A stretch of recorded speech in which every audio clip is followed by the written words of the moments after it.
Death of a 2-year-old girl in what police describe as a horrific case of child abuse. I'm Tyler C. Swarta. And I'm Terry Gruca. The Night Beat's Chris Betts spoke tonight with the victim's father. Chris, it's her foster mother facing charges.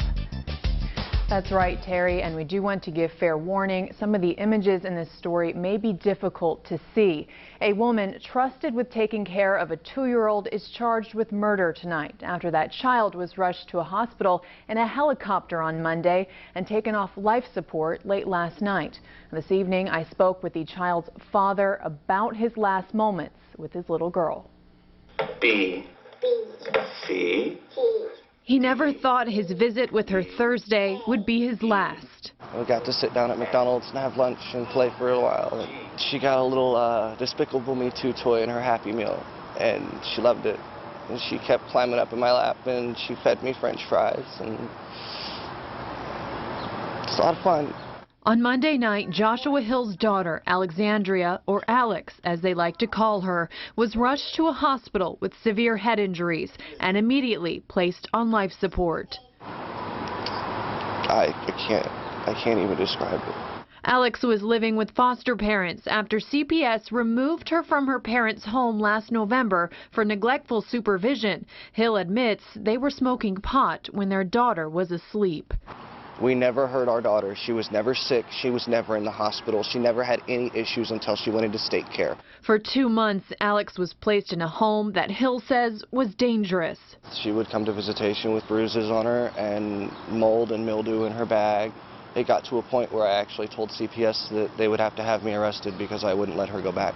In January, CPS placed her with this woman, Cheryl Small. Hill says things seemed safe there. They listened, they paid attention when we had concerns, they tried to keep us in the loop, but in the end it wasn't enough. Hill got the call Monday night that his daughter was in a Temple hospital. They wouldn't tell me what condition she was in or what was wrong or what had happened, anything. The only thing they would tell me is I needed to be there. And when I got there, it was about 1 o'clock in the morning, and I found out that Alex was in a coma. For 2 days, they held out hope she would regain consciousness. But on Wednesday night, Alex was taken off life support.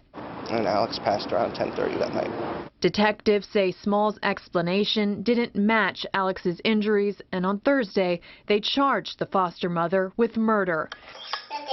Hill says he was less than 4 months away from getting Alex back, and now he'll never get the chance. After police were called to Alex's foster home in Rockdale Monday, CPS removed another child in the home. Small was arrested today and her bond is set at $100,000. Just heartbreaking. Thanks, Chris. Officials with the Department of Family and Protective Services tell us it relies on private child placing agencies to perform background checks on all foster homes. The agency in this case is called Texas Mentor. State records show 15 total deficiencies for the Austin branch of Texas Mentor over the past 2 years. 4 of them were for failing to perform proper background checks on people who live in foster homes. But the state does not specify which homes were involved in those cases.